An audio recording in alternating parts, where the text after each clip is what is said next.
Domnul, puteți veni un pic mai aproape? Mai tare le-a când aud. Zic, veniți o leacă până la poartă. A? Vreau să vă întreb ceva. Bună ziua! Bună ziua. E ca să apropii pe sărbătorile de iarnă. Ați împodobit bradul. Nu mai împodogher. Dar și să împodogher bradul, că văd că muguresc copaci, că mai ține așa până la anul nou, apoi la anul nou și copaci verzi și pun ghirleandele direct pe copaci verzi. Dar dacă cinstit, eu bradul îl împodoghesc după sărbători în tot anul. După Cum sărbători. așa? Păi cum așa? Nu vezi că costă bradul ăsta un pumn de bani. Un pumn de bani costă un brad.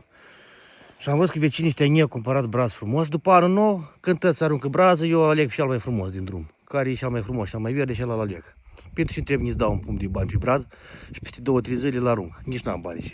Am văzut că vecinul de la Vale la cel mai mare brad. Și abia aștept numai să-l arunci în drum. Și după Crăciun eu îl strâng și gata, stă bradul luni zile în casă la mine.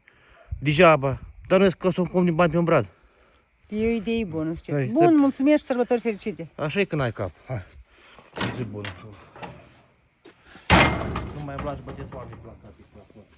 Hai, chiușule.